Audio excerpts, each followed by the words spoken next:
Hello दोस्तों, new competition classes में आपका स्वागत है। देखिए, आज अलजेब्रा के कुछ सवालों में हम शॉर्ट ट्रिक बताएंगे। समझना कुछ कॉन्सेप्ट को पहले। जैसे a प्लस वी का मान कितना दिया गया है 5। ठीक है, यहाँ कितनी इक्वेशंस हैं, कितने समीकरण हैं? 1। अब आपसे अगर पूछा जाए कि a प्लस वी का होल स्क्वायर बताइए, तो आप सीधा सीधा a प्लस बी की वैल्यू रख दोगे, 5 का वर्ग कितना आ जाएगा? 25। आप ध्यान से समझना, हम क्या आपको शॉर्ट ट्रिक समझाना चाहते हैं। अगर एक इक्वेशन है तो एक वेरिएबल को आप कुछ भी मान सकते हो, आप अपनी मर्जी से कुछ। जैसे अगर यहाँ पे b बराबर अगर हम 1 रख दें, ठीक है, और तो a बराबर बताओ कितना हो जाएगा?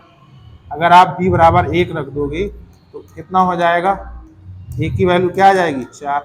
अब जैसे यहाँ पे वैल्यू अगर रखना चाहें तो आप बताइए सीधा सीधा a की वैल्यू क्या आएगी? 4 और b की वैल्यू 1। तो 4 और 1 आया तो 5 ही, 5 का वर्ग कितना हुआ? 25। तो कोई भी मान में फर्क नहीं पड़ा, आप अपनी मर्जी से कुछ भी रख सकते हो। ठीक है, याद रखना, अगर एक इक्वेशन है तो एक वेरिएबल आपको फिक्स रखना पड़ेगा। एक दो वेरिएबल है, एक को आप अपनी मर्जी से कुछ भी मान सकते हो। जैसे यहाँ पे अगर b बराबर 0 मान लें तो a का मान कितना आ गया? 5।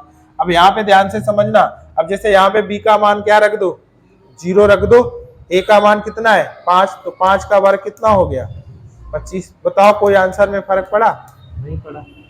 ठीक है, ऐसे अगर हम कहें a प्लस बी का मान 5 है तो a प्लस बी की पावर होल पावर 3 का मान बताइए। सीधा आप 5 रखोगे। अब यहाँ पे सीधा सीधा b की वैल्यू क्या रख दो? 0। b की वैल्यू क्या रख दो? 0। तो आप बताइए a की वैल्यू क्या आएगी? 5, और इसका क्या है? क्यूब कर दोगे तो क्या आंसर आ जाएगा? 125। मान में कोई प्रभाव पड़ा? नहीं पड़ा। तो ध्यान से समझना, कैसे फिक्स किया जाता है इसको समझना। अगर समीकरण 1 है तो आपके कितने वेरिएबल, आपके जो वेरिएबल हैं कितने फिक्स रहेंगे? याद रखना, जो आपके वेरिएबल फिक्स रहेंगे, जिनकी वैल्यू चेंज नहीं करनी पड़ेगी, तो एक वेरिएबल आपको क्या करना पड़ेगा? फिक्स। ठीक है, अगर समीकरण इक्वेशन आपकी कितनी है? 2, तो आप याद रखना, आपको वेरिएबल कितने फिक्स करने पड़ेंगे? आपको वेरिएबल फिक्स करने पड़ेंगे 2। अगर समीकरण है 3, अगर समीकरण इक्वेशन है आपकी 3, तो आपको कितने वेरिएबल फिक्स करने पड़ेंगे? वेरिएबल आपको कितने फिक्स करने पड़ेंगे? 3। और 3 के अलावा जो भी है उन्हें आप कुछ भी मान सकते हो अपनी मर्जी से। ठीक है, अब समझना यहां से सवाल। पहला सवाल देखिएगा, यदि x माइनस वाई बराबर 1 है और x q minus y q minus 3xy का मान बताना है। देखिए, लेटेस्ट क्वेश्चन है 2021 का। अगर हमारे मेथड से लगाओगे कितना आसान है। हमने बोला एक इक्वेशन है, एक वेरिएबल को फिक्स करो, एक अपनी मर्जी से कुछ ही मान सकते हो। तो y को हमने कितना मान लिया? 0। तो x का मान बताओ कितना आ गया? 1 ही आ गया। y का मान 0 माना था, ये दोनों का काम खत्म। x का मान कितना है? 1, और 1 की पावर कितना है? 3। तो क्या आ गया आंसर?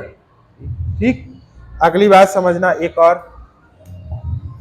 जैसे ये सवाल है, यहाँ पे बताओ कितनी इक्वेशन है? 1। कितने वेरिएबल है? 2। एक को आप अपनी मर्जी से कुछ भी मान सकते हो। जैसे यहाँ से हमने मान लिया कि x का मान कितना है? 0। तो y का मान बताओ। y माइनस 3 बराबर क्या हो जाएगा? 0। तो y की वैल्यू कितनी आ गई? 3। अब बताइए x का मान कितना बताया था आपने? 0। तो बताओ ये वाला टर्म 0, ये वाला टर्म 0, y का मान कितना है? 3, और 3 की पावर 3 माइनस 27 ही बचा। 3 की पावर मान कितना होता है? 27 माइनस 27 कितना आ गया? 0। Option number C. ठीक है, अगला समझना। अब जैसे ये सवाल है, कितने वेरिएबल हैं? 3। कितनी इक्वेशन है? 2। आपको दो इक्वेशन, दो वेरिएबल आपको फिक्स करने पड़ेंगे। तो सी को आप 0 मान लो, तो इसका काम खत्म, ये टर्म भी खत्म। तो आपका सवाल क्या बचा? a plus b, a plus b बराबर 11, और ए बी का मान कितना हो गया? 17। ये बचा। अब मान किसका निकालना है? A cube plus b cube c cube minus 3abc। ध्यान से समझना, सी का मान आपने कितना माना है? जीरो ही तो माना है, तो ये टर्म खत्म, ये टर्म खत्म। अब इसी का तो मान निकालना है। अब ध्यान से समझना, आप बताओ a प्लस वी की पावर 3 बराबर क्या होता है, a cube plus b cube plus 3ab और a प्लस वी, यही तो होता है। अब a प्लस बी का मान कितना दिया गया, 11, 11 का क्यूब बराबर ए क्यू प्लस बी क्यू का मान हमें निकालना है प्लस 3ab का मान अभी हमने बताया कितना है, 17, ठीक है, और a प्लस बी का मान कितना है, 11, ठीक है, गुणे 11। अब ध्यान से समझना भाई, 11 का क्यूब कितना होता है, बोलो, 1331 बराबर ए क्यू प्लस वी क्यू, और ये प्लस ये कितना हो जाएगा, 17 51 गुणे 11, 11 का गुणा कराना आता होगा आसान, तो ये कितना हो जाएगा, 1 5 और 1 6, और ये 561। बस 13 से 31 में से माइनस कर दो, 1331 में से माइनस करना है 561, एक में 1 गया 0, 13 में 6 गया, कितना बचा, 7, और यहाँ कैरी ले लिया, 12 में 5 गया, कितना बचा, 7, 770, ऑप्शन नंबर डी। ठीक, अगला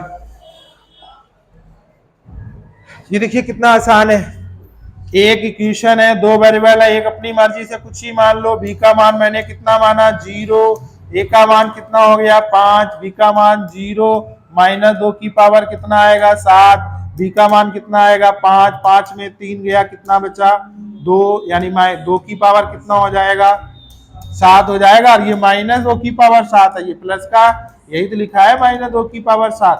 जब यहाँ पे पावर कैसी है, ये देखो विषम संख्या है तो माइनस ही 2 की पावर 7 आएगा, और 2 की पावर 7 ये कैंसिल हो गया, क्या आ गया आंसर, 0। अगला देखना भाई, ये देखिए कितना आसान है, देखिए दो समीकरण है, वेरिएबल कितने हैं 3, एक को अपनी मर्जी से कुछ भी मान लो, सी का मान 0, सी का मान 0, यानी हमसे क्या आया, ए स्क्वायर प्लस बी स्क्वायर का मान 14, और ए प्लस बी का मान कितना आ गया 6।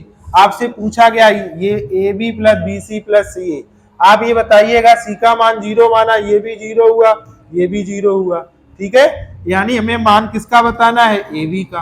तो आप बताओ a प्लस बी बराबर 6 दिया गया, इसी में दोनों बच्चों का स्क्वायर कर दो, तो a प्लस बी का होल स्क्वायर बराबर कितना हो जाएगा, 6 का वर्ग। तो इसका मान a प्लस बी बराबर, इसका मान क्या होता है, a square plus b square plus 2ab बराबर कितना 36। और बताइए इसका मान अभी आपने ऊपर कितना बताया 14, 14 में 36 माइनस करोगे, बताओ 36 में माइनस करोगे 14, कितना बचा 22, और ये 2 का गुणा है, 2 का भाग लगा दो, कितना आ गया 11। ऑप्शन नंबर कौन सा हुआ, ए। ठीक, अगला समझना।